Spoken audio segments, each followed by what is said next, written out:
grab your big book, your pen, your highlighter, and notepad and get ready to hear and apply some of the solution from the Big Book of Alcoholics Anonymous through the experience, strength, and hope of Nikki M.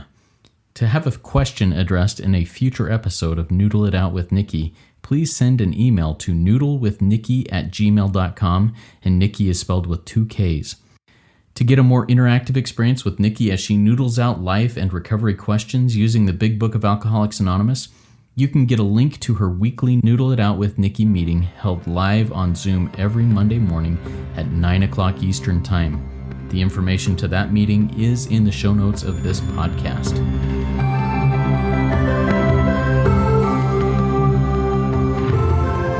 God morning, God afternoon, and God evening to all. My name is Justin B., and I'm a son of an all-powerful and all-loving God and a qualifying addict of multiple fellowships, living in the miracle of recovery. And I'm here with the intelligent agent, spearhead of God's ever-advancing creation, and my co-host, Nikki M.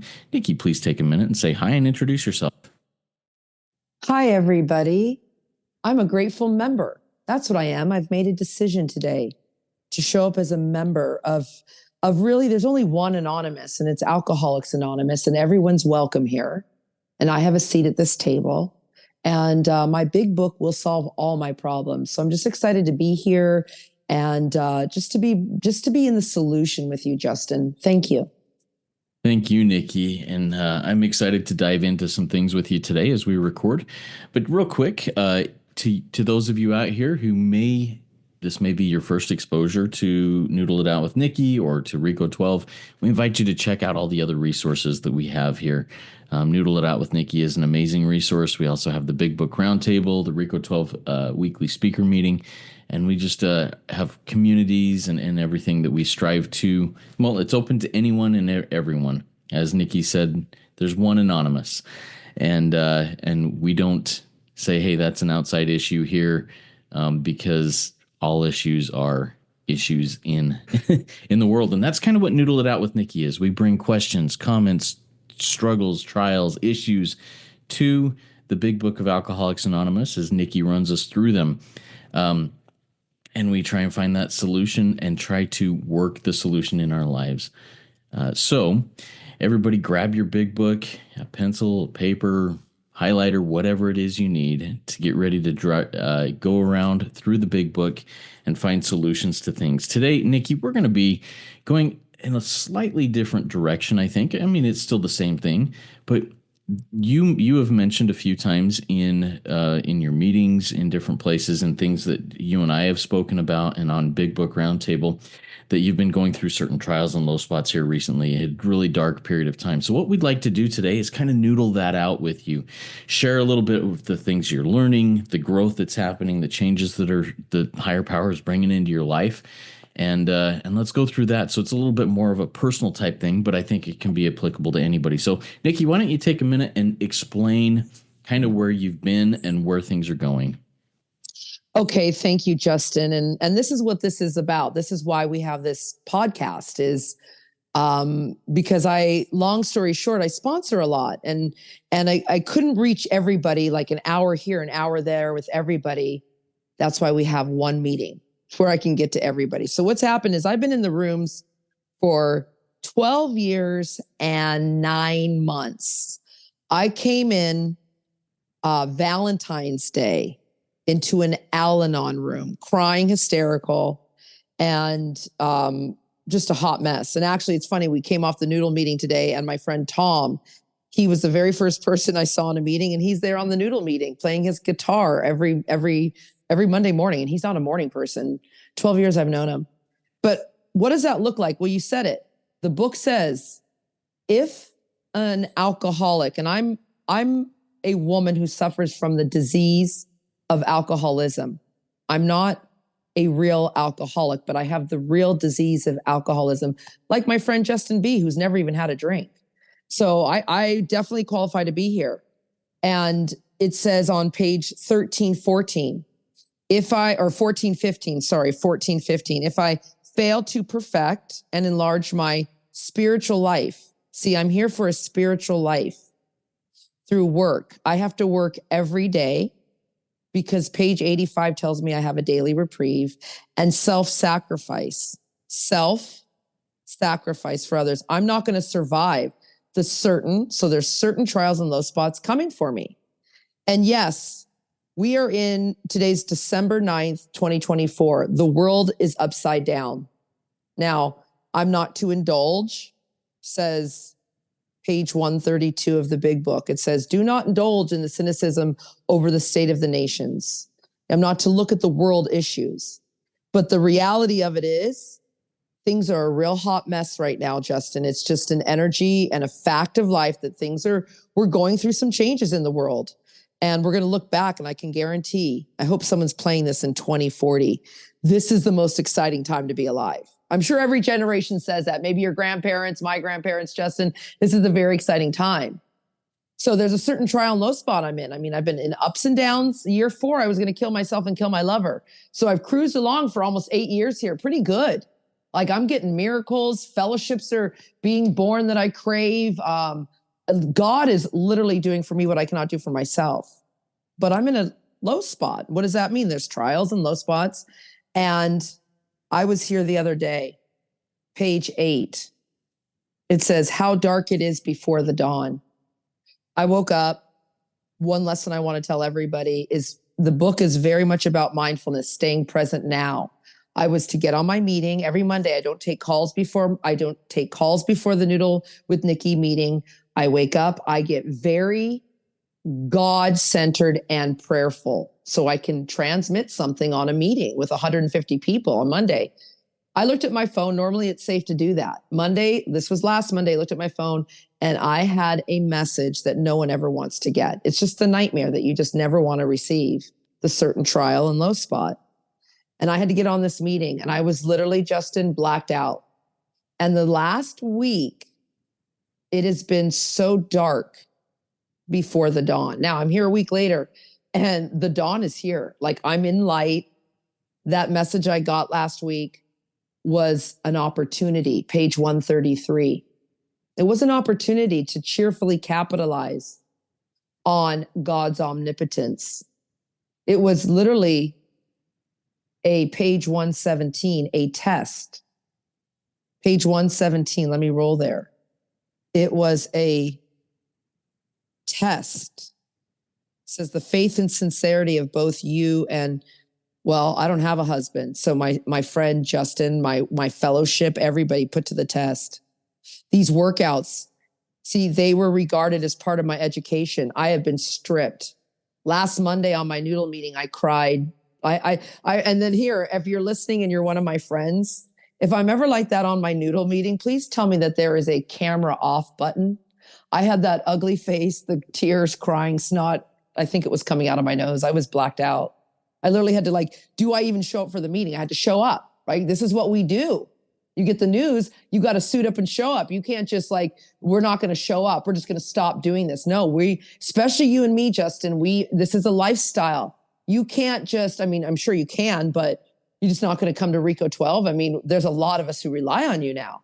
Am I just not going to show up for Noodle when 150 people plus are out there every Monday? You know, what started out as a meeting for me and my little sponsees. So I have to show up, and this is part of my education. I'm learning to live. And then I cried on the meeting, and that ugly cry, and I was like, I can't do this life anymore. It's too much. I don't want to be here. I don't want all the responsibilities. This week, my in-person meeting I was removed from, I'm having an issue with a girl in there.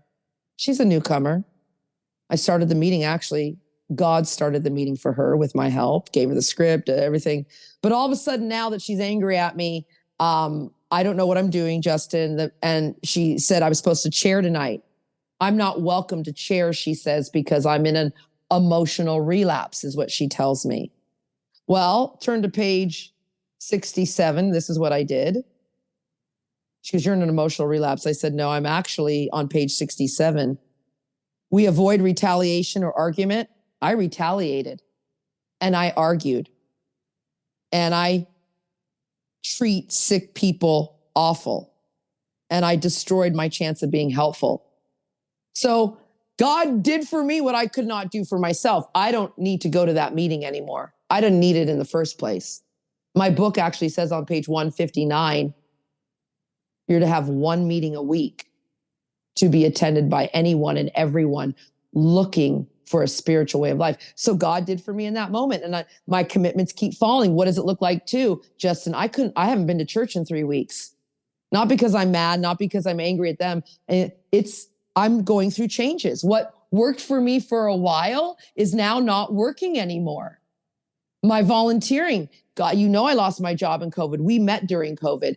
I had to volunteer every Saturday, not had to, wanted to. I had to. I would have died if I didn't. I had no rights. I lost my job. Even volunteering now. I mean, I'm going to do it, but I'm not going to do it every Saturday anymore. See, I needed this upheaval. I needed some type of, it talks about again, here it is, page 28, Justin. I've been cruising along I came in 12 years ago. Year 4, I wasn't even in the book. I was dying in the rooms. Cameron F. took me through the steps. I've not stopped for 8 years. And I need a big change right now. It's not working anymore. My big book is remember, I'm beyond human aid. So I don't need a doctor. My big book's a working part of my mind. I need a complete change. And this is what's happening now. So what I was doing for 8 years isn't working anymore. Does that make sense? Come in here and talk to me about what I've just told you, because these are the things that are happening to me right now. And a week later, I'm literally on fire again, and nothing has changed. It's my mindset, my thinking, my belief system, my new attitude. Yeah. So thank you for walking through this, Nikki. I mean, there's a lot there that you went through.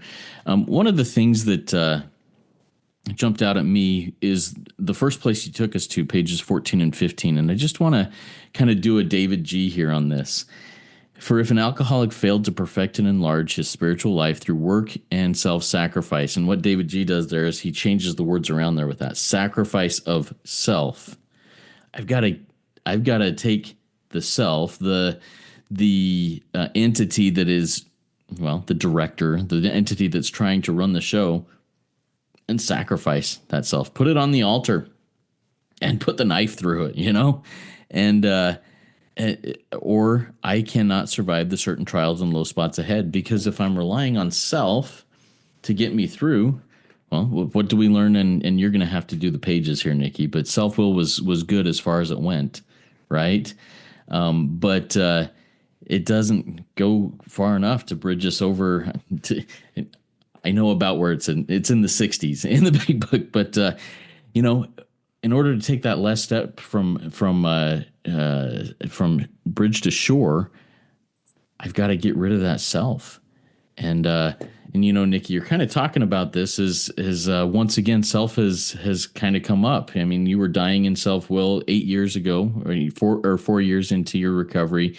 You had an awakening there, and then you're doing this. And I also have this daily battle with self of, hey, I want to do this the way that I think is best, and not let higher power, not let that power greater than self guide me through it. Any feedback or thoughts on what I just shared with you there, Nikki?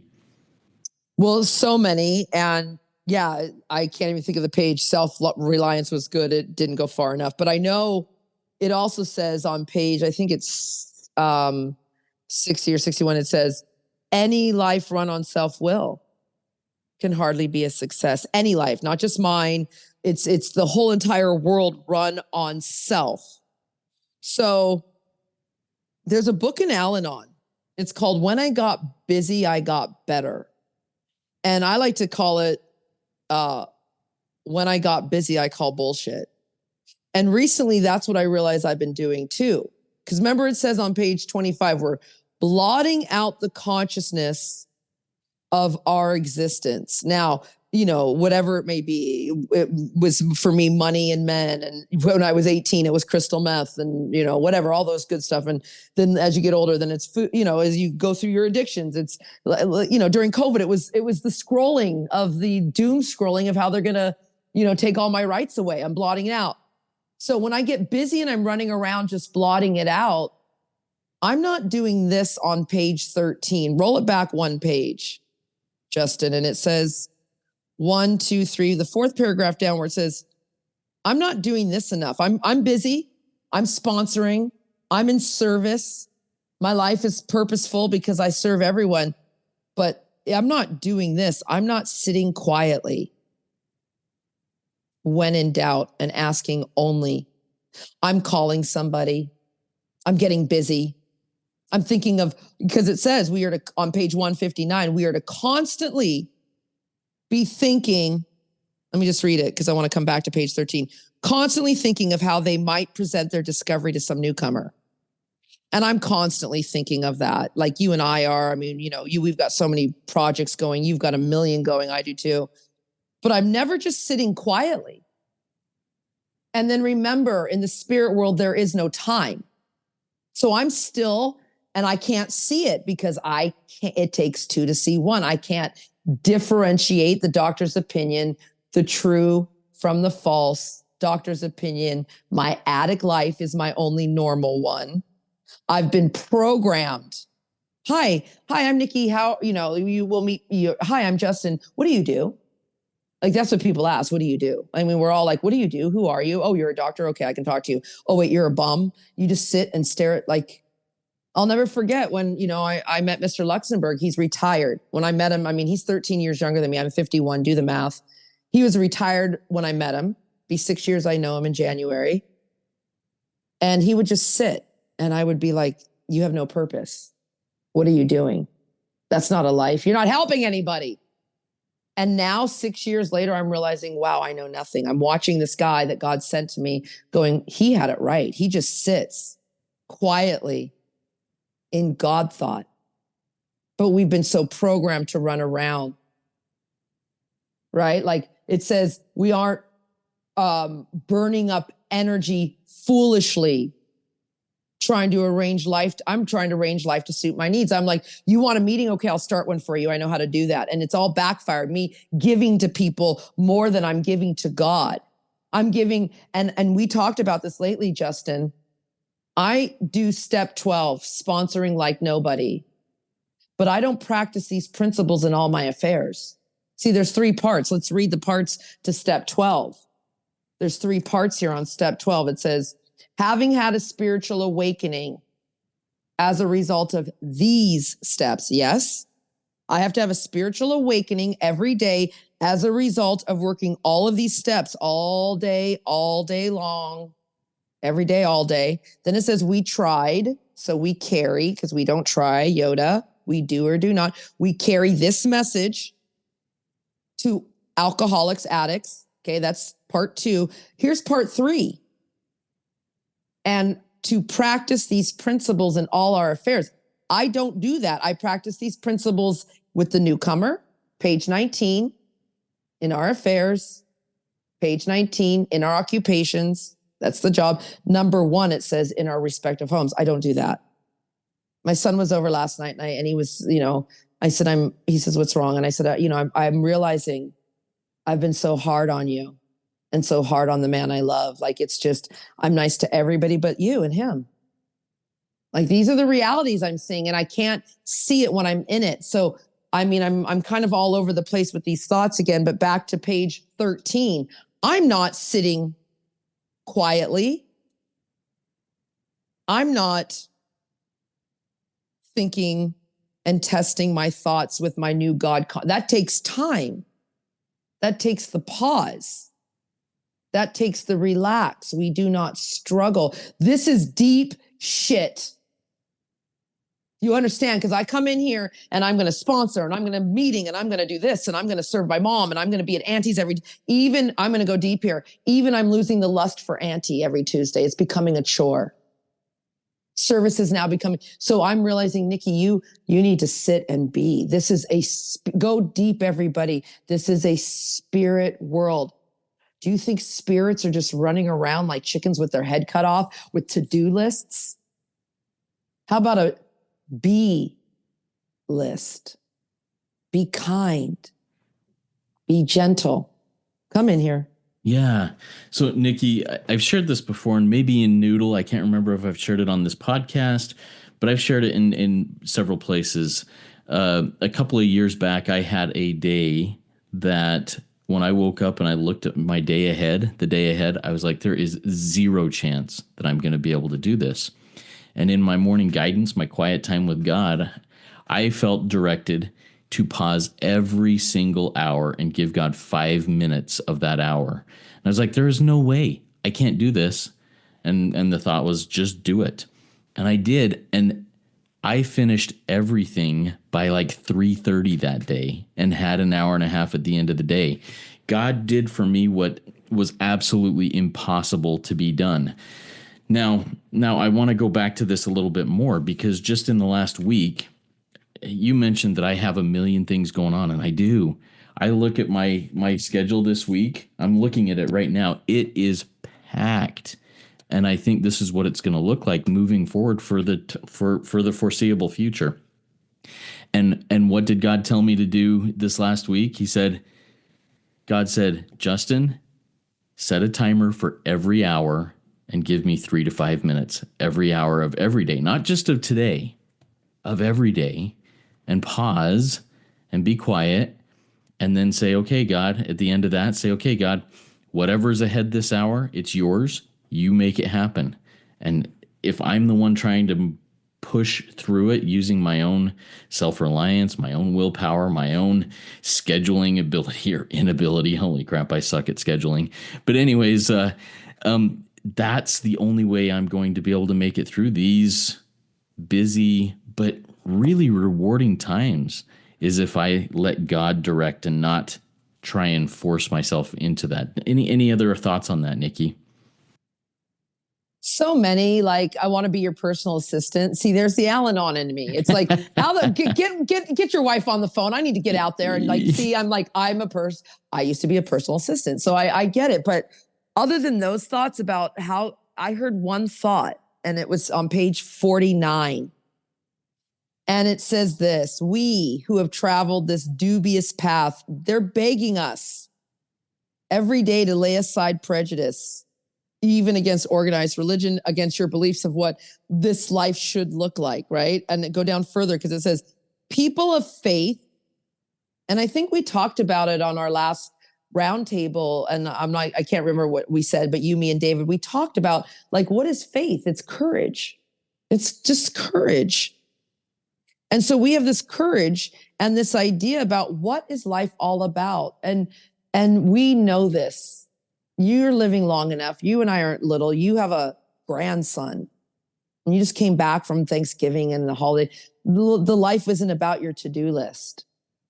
It's about when that little monkey man runs across and does whatever he does. Everybody, I've seen a picture of this grandbaby, perfect little baby, like a blessing, like that. You see, it's like we used to amuse ourselves by cynically dissecting spiritual beliefs and practices and all these things, and but now we see what happiness and usefulness is. It's literally sitting quietly with God every hour on the hour for that 5 minutes. It's me this last week, really sitting alone. People are like, you're isolated. I'm like, no, I'm in solitude. See, I'm not isolating, Justin. I'm in solitude because we talked about it too. Page 63, meet God. And then it says alone sometimes, and then go deeper on page 29. So what is this all about? This is all about a relationship with God. And that's what this is about. So I'm excited, everybody. Last week, wow, that loneliness that, what they talk about. I mean, I was like, this is my life. I can't do this anymore. I wasn't happy. Page 152. I was not happy about my sobriety, about this way of living. And no, I didn't want to go out and it's just the jumping off place. Where do I go from here? But I'm so in this program, in this lifestyle, and with God, that I knew exactly where to go. I knew to sit quietly and test my thinking. That, man, when I look back, Justin, the miracles that we witness here, just you and I in the last few years, my friend, it's endless. And there's so much more. We're going to God with a huge dump truck, not a thimble. We want more and more of this God dope. And so I'm just going to sit and be grateful. Like, I'm just so grateful. Thank you. Thank you. Thank you. Thank you. Thank you. Thank you. Thank you. Thank you. And thank you, Nikki. And I'm going to close out with just one more thought here as we close this down. You know, the passage, and once again, page number is not in my head. What God would have us be. We ask what God would have us be. And being, yes, there is action in being, because if I'm not getting up and doing something, I'm not getting into action, as this is a program of action. But that doesn't mean that I have to do everything, because I can't. I can't. You can't do everything.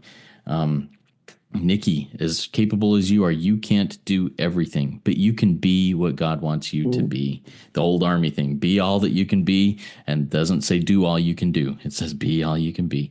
And anyways, everybody out there, this is a program of action, but it is a program of being. It is something that helps us in times of trial and low spots. And I'm butchering everything here, but it's so meaningful. It's a part of my life, even though the words don't come out perfectly. Everybody keep coming back. It works when I work it. So work it. You are worth it.